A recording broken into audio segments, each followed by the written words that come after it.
अस्सलाम वालेकुम गाइस, उम्मीद है आप सब खैरियत से होंगे। अच्छा गाइस, तो आज मैं एक ऐसी यूनिवर्सिटी के हवाले से बताने जा रहा हूँ जो पूरी दुनिया में 123 नंबर पर टॉप रैंकिंग यूनिवर्सिटी में इनका शुमार किया जाता है। और अगर पूरे पाकिस्तान की बात की जाए तो तीसरे नंबर पर और पंजाब भर में दूसरे नंबर पर इनका शुमार होता है। तो इसके अंडर ग्रेजुएट और पोस्ट ग्रेजुएट के एडमिशन स्टार्ट हो चुके हैं। तो इस वीडियो में मैं सबसे पहले आपको कंप्लीट ऑनलाइन जो प्रोसीजर है वो मैं आप लोगों के साथ शेयर करूंगा, और उसके बाद जो एलिजिबिलिटी क्राइटेरिया है उसके हवाले से भी मैं आप लोगों को आगाह करूंगा, और रिजर्व सीट्स के हवाले से भी आप लोगों को बताऊंगा, और इसके साथ साथ यूनिवर्सिटी कौन कौन से डिपार्टमेंट प्रोवाइड करती है इसके हवाले से भी आप सब लोगों को आगाह करूंगा। तो सबसे पहले, अगर अभी तक आपने मेरे इस चैनल को सब्सक्राइब नहीं किया तो काइंडली मेरे इस चैनल को सब्सक्राइब कीजिए ताकि मजीद इस तरह की वीडियोस आप सब तक पहुंच सके। और अगर अभी तक आप में से किसी ने भी अप्लाई नहीं की यूनिवर्सिटीज़ के हवाले से, मुख्तलिफ यूनिवर्सिटी की मैं वीडियो अपलोड करता रहता हूँ, तो यहाँ से आप देख सकते हैं और आप इजीली अप्लाई कर सकते हैं। तो शुरू करते हैं आज की हमारे इस वीडियो को। तो सबसे पहले admission to BS degree programme के हवाले से हम शुरू करते हैं। तो अगर बीएस एडमिशन की अगर बात की जाए तो सबसे पहले यहाँ पर faculty of arts and social sciences आप देख लें, यहाँ से मुख्तलिफ डिपार्टमेंट्स में आप अप्लाई कर सकते हैं। उसके बाद faculty of economics of management sciences, यहाँ से भी आप अप्लाई कर सकते हैं इनमें। और faculty of engineering and technology की अगर हम बात करें तो ये इनमें से डिपार्टमेंट्स आते रहते हैं। Faculty of Islamic and oriental learning की अगर हम बात करें तो ये अरबिक इस्लामिक स्टडीज़ ये इनमें आते रहते हैं। और फैकल्टी ऑफ लाइफ साइंसेज में भी ये आते रहते हैं, यहाँ से आप ये देख लें। फैकल्टी ऑफ मेडिकल साइंसेज में ये आते हैं ये दो, और उसके बाद फैकल्टी ऑफ फिजिकल साइंसेज में ये डिपार्टमेंट्स आते रहते हैं। और अगर इवनिंग में आपने अप्लाई करनी है तो इवनिंग में आप इनमें अप्लाई कर सकते हैं। ये है मॉर्निंग के लिहाज से। और admission to BS programme of 5 year यानी 5 साल जो डिग्री है, अगर उसमें आपने अप्लाई करनी है तो उसमें डॉक्टर ऑफ फिजियोथेरेपी यानी डीपीटी जिसको कहते हैं, एस्ट्रन मेडिसिन है, लॉ है, फॉर्म डी, इसमें भी आप अप्लाई कर सकते हैं। और एडमिशन टू बीएस यानी ब्रिजिंग सेमेस्टर यानी 5th सेमेस्टर के लिए अगर मॉर्निंग के में से किसी ने अप्लाई करनी है तो ये डिपार्टमेंट ऑफर कर दी है। और अगर किसी ने इवनिंग में अप्लाई करनी है तो ये डिपार्टमेंट्स में आप अप्लाई कर सकते हैं। उसके बाद एडमिशन टू एमएस या एमफिल डिग्री प्रोग्राम में यानी 2 साल जो डिग्री होती है बीएस के बाद, तो इसमें आप अप्लाई कर सकते हैं। ये डिपार्टमेंट्स एमएस या एमफिल के लिए हैं, इसमें आप अप्लाई कर सकते हैं। और अगर आपने इवनिंग में अप्लाई करनी है तो इवनिंग में आप इनके लिए अप्लाई कर सकते हैं। और उसके बाद ये admission to PhD degree programme, अगर आपने क्या करना है पीएचडी के लिए अप्लाई करनी है तो पीएचडी के लिए आप इनमें से आप अप्लाई कर सकते हैं। ये जो डिपार्टमेंट्स है ये यूनिवर्सिटी प्रोवाइड करती है। अच्छा, तो उसके बाद एलिजिबिलिटी क्राइटेरिया की बात करते हैं। तो एलिजिबिलिटी क्राइटेरिया में सबसे पहले मैं कोटा रिजर्व सीट जो है वो भी आप लोगों के साथ शेयर करूंगा। तो 1% जो सीट्स हैं वो डिसेबल पर्सन के लिए। उसके बाद दूसरे नंबर फाटा हो गए, बलूचिस्तान हो गए, और बल्तिस्तान के जो स्टूडेंट्स हैं उनके लिए भी रिजर्व सीट्स हैं और कोटा सीट्स जिनको कहते हैं। और उसके बाद वो लोग जिनके वालिद आर्मी में शहीद हो चुके हैं या फिर यूनिवर्सिटी में उस्ताद हैं या फिर पुलिस में हैं तो उनके लिए भी सीट्स अवेलेबल हैं। उसके बाद 2% जो है, जो 2% जो सीट्स हैं वो नॉन मुस्लिम के लिए, मुस्लिम्स के लिए है, जिसको माइनॉरिटीज़ भी कहते हैं। तो जिन्होंने बीएस के लिए अप्लाई करनी है उनका एफएससी या इक्विवेलेंट प्रोग्राम क्लियर होना चाहिए। अगर वो क्लियर नहीं है यानी उन्होंने अभी तक पार्ट 1 किया है और पार्ट 2 नहीं किया तो इसके बेस पे भी आप अप्लाई कर सकते हैं। यानी पार्ट 1 के आप मार्क्स जो है ना वो आप पुट कर सकते हैं। और उसके बाद रिजर्व सीट की अगर हम बात करें तो उनके बाद वो तालिब इल्म जिन्होंने फाटा रिजर्व सीट्स में की बुनियाद पर एडमिशन लेना है, तो सबसे पहले ये चंद ज़रूरी बातें हैं फाटा के तालिब इल्मों के लिए, तो उनको नोट कीजिएगा, ये बहुत ही इम्पॉर्टेंट है आप लोगों के लिए। तो एडमिशन सबसे पहले आप लोगों के पास फाटा डोमिसाइल होना चाहिए। अगर आप लोगों के पास फाटा का डोमिसाइल है तो ही आप इसके लिए एलिजिबल हैं। दूसरे नंबर पर हर एक डिपार्टमेंट में 2 सीट्स हैं, एक मेल के लिए है और एक फीमेल के लिए है। और सपोज करें अगर एक फीमेल नहीं आती तो दोनों सीट्स में मेल अप्लाई कर सकते हैं, और अगर दोनों सीट्स में मेल नहीं है तो दोनों सीट्स में फीमेल भी आ सकती हैं। तीसरी बात, मेरिट जो है ना हर साल चेंज होता रहता है। मेरिट कोई फिक्स नहीं है इस यूनिवर्सिटी के लिए, क्योंकि बहुत ज़्यादा लोग जो है ना वो अप्लाई करते रहते हैं हर साल। तो जिनका मेरिट यानी 7 एजेंसी के जो लोग हैं जिनका मेरिट ज़्यादा होगा उसी को ही एडमिशन मिलेगा। तो मेरिट जिनका हाई होता है मेरिट के बुनियाद पर ही सिलेक्शन होती है। उसके बाद इंटरनल हॉस्टल्स की अगर हम बात करें तो इंटरनल हॉस्टल्स मेल के लिए नहीं है बल्कि फ़ीमेल्स के लिए हैं। ये सहूलत सिर्फ फीमेल्स के लिए है और कोई सेमेस्टर फ़ी चार्ज नहीं होता बल्कि 30 रुपये ही है। 6 महीनों में आपने सिर्फ 30 रुपये ही जमा करना होता है। उसके बाद जो 2 साल डिग्री वाले हैं यानी FSC के बाद जो 2 साल गैप वाले स्टूडेंट्स हैं वो अप्लाई नहीं कर सकते। हाँ, वो अप्लाई तब कर सकते हैं जब उन्होंने क्या किया हो, इम्प्रूवमेंट की हो।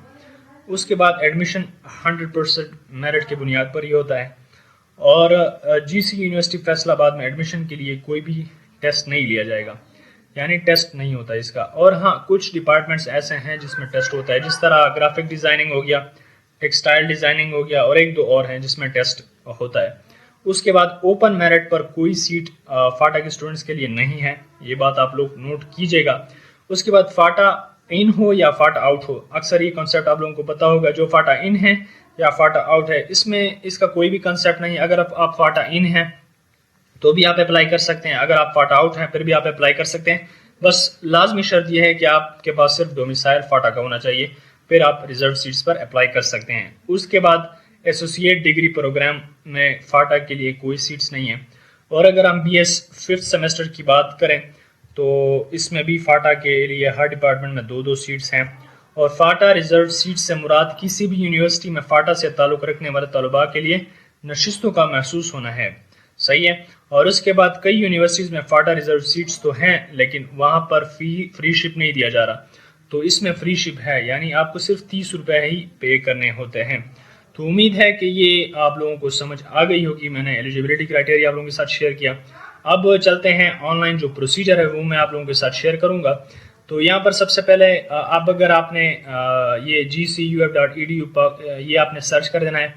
तो जैसे ही आप ये सर्च कर दें, यहाँ पर ये देख लें एडमिशन, इस पर आपने क्लिक करना है। तो वहाँ पर जैसे ही अप्लाई ऑनलाइन पे आप क्लिक कर लेंगे तो इस किस्म का इंटरफेस शो हो जाएगा। तो अगर अभी ऑलरेडी आपने कोई अकाउंट बनाया हुआ है तो आप यहाँ पर इसको पुट कर दीजिएगा। अगर आपने अकाउंट नहीं बनाया तो यहाँ पर आप देख लें क्रिएट एडमिशन अकाउंट, तो आपने क्रिएट एडमिशन अकाउंट पे क्लिक कर देना है। तो सबसे पहले ये देख लें पर्सनल इन्फॉर्मेशन आप लोगों से ये मांग रहे हैं। तो सबसे पहले फुल नेम में आपने अपना नाम, फादर नेम में आपने अपने वालिद साहब का नाम लिखना है और उसके बाद CNIC फॉर्म, यानी CNIC का जो फॉर्म है यहाँ पर आपने फॉर्म लिख देना है CNIC। अगर आपके पास CNIC नहीं है तो फॉर्म B लिख देना है। उसके बाद आपने डेट ऑफ बर्थ लिख लेना है। अगर आप हाफिज़ कुरान है तो यस कर दे, अगर आप हाफिज़ कुरान नहीं है तो नो कर दें। और उसके बाद अगर आप डिसेबल हैं तो यस कर दे, अगर आप डिसेबल नहीं है तो नो कर दें। उसके बाद अगर रिलीजन की बात की जाए तो आपने यहाँ पर रिलीजन पुट कर देना है, यहाँ पर आपने अपना जेंडर पुट कर देना है और यहाँ पर आपने अपना ब्लड ग्रुप पेस्ट कर देना है। उसके बाद आपने डोमिसाइल आपने यहाँ से पुट कर देना है, आपका डोमिसाइल कहाँ का है वो आपने पुट कर देना है। डोमिसाइल का डिस्ट्रिक्ट आपका कौन सा है वो आपने पुट कर देना है। होम एड्रेस है वो आपने पुट कर देना है। उसके बाद मेलिंग एड्रेस वो भी आपने पुट कर देना है।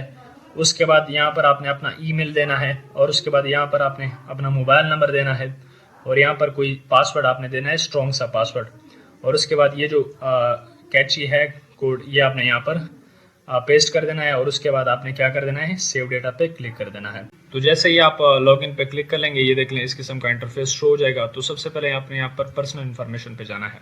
तो जैसे ही आप पर्सनल इन्फॉर्मेशन पे चले जाएं ये देख लें ये ऑलरेडी आप लोगों का आ जाएगा। उसके बाद आपने क्या करना है, इसको सेव रिकॉर्ड पे क्लिक कर देना है। उसके बाद आपने अपलोड फोटोग्राफ पे आ जाना है। तो यहाँ से आपने क्या कर देना है, एक फ़ोटोग्राफ आपने अपलोड कर देना है। उसके बाद आपने क्या करना है, नीचे आ जाना है, ये देख लें एकेडमिक पे। तो देख लें जैसे ही आप एकेडमिक में आ जाएंगे तो सबसे पहले आपने यहाँ से ये देख लें सेकेंडरी स्कूल सर्टिफिकेट या फिर मैट्रिकुलेशन ये आपने सेलेक्ट कर देना है। उसके बाद आपने यहाँ पर सेलेक्ट O लेवल मैट्रिकुलेशन, सबसे पहले जिसमें आपने मैट्रिकुलेशन किया है वो आपने सेलेक्ट कर देना है। उसके बाद आपने अगर एनुअल एक बार दिया है तो एक ये लिख लें फर्स्ट एनुअल, अगर आपने सप्लीमेंट्री भी दिया है तो ये लिख लें। और उसके बाद आपने यहाँ पर बोर्ड सेलेक्ट कर देना है, किस बोर्ड से आपने किया है। उसके बाद आपने यहाँ पर रोल नंबर लिखना है। उसके बाद पासिंग ईयर, उसके बाद 10 मार्क्स और उसके बाद टोटल मार्क्स और उसके बाद परसेंटेज और उसके बाद आपने सेव रिकॉर्ड पे क्लिक कर देना है। अच्छा, तो जैसे ही सेव रिकॉर्ड पे क्लिक करेंगे ये देख लें आपके जो मैट्रिकुलेशन है वो यहाँ से आ चुका है और उसके बाद आपने FSC के अपलोड करने हैं। तो यहाँ से देख लें सबसे पहले मैं आप लोगों को ये बता दूँ कि जिनका रिजल्ट नहीं आया वो यहाँ पर क्या कर लें, FSC पार्ट 1 के मार्क्स अपलोड कर लें। और जिन्होंने ऑलरेडी FSC किए हुए हैं और उनका रिजल्ट भी आया हुआ है तो उन्होंने क्या करना है, FSC पार्ट 2 के भी मुकम्मल जो डिटेल्स हैं वो पुट कर देना है। सिंपल ही है, यहाँ पर भी लिखा है इंपॉर्टेंट नोट अगर आप पढ़ लें।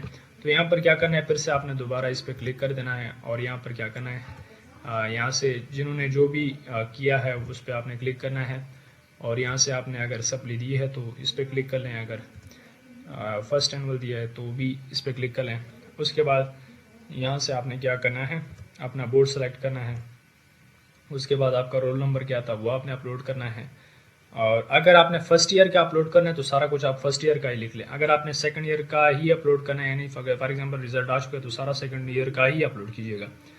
और उसके बाद अगर आपने फर्स्ट ईयर 2022 में किया है तो वो आप लिख लें यहाँ से। और उसके बाद आप 10 मार्क्स टोटल मार्क्स आपका परसेंटेज भी आ जाएगा। और उसके बाद सेव रिकॉर्ड पे क्लिक कर दें। उसके बाद एंटी टेस्ट की बात की गई है।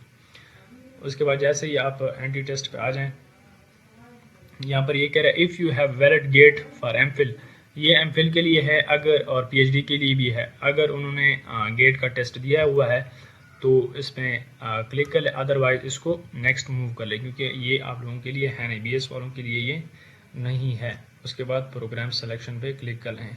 तो आपने यहाँ से क्या करना है, मेन कैंपस में, चिन्यूड कैंपस में, हफीज़ाबाद कैंपस में, समुद्री कैंपस में, यानी 3 से 4 कैंपस हैं, 4 कैंपस हैं इसके। तो आपने जिस कैंपस में करनी है उसमें आपने क्या कर देना है, अप्लाई कर देनी है। उसके बाद सेलेक्ट लेवल किसके लिए आपने अप्लाई करनी है वो यहाँ से आपने सेलेक्ट करना है। और उसके बाद जिस तरह के आपने बीएस के लिए अप्लाई करनी है तो इसमें आपने ये क्लिक करना है। और उसके बाद सेलेक्ट डिग्री, तो यहाँ से आपने ये करना है, जैसे ही सेलेक्ट प्रोग्राम पे आप क्लिक कर लेंगे तो यहाँ से आपने कोई सा भी प्रोग्राम सेलेक्ट करना है। सपोज करें जिसके लिए आपने अप्लाई करनी है उसका आपने क्या कर देना है, अब मॉर्निंग किसके लिए आपने अप्लाई करनी है वो भी आपने सेलेक्ट कर देना है।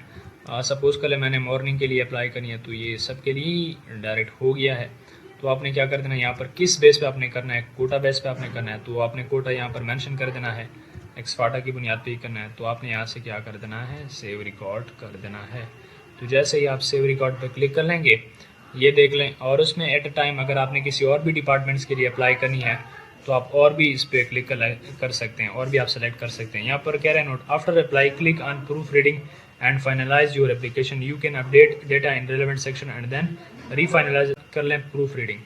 प्रूफ रीडिंग पे जैसे आप क्लिक कर लें ये देख लें आपकी जितनी भी डेटा है वो आ जाएगी।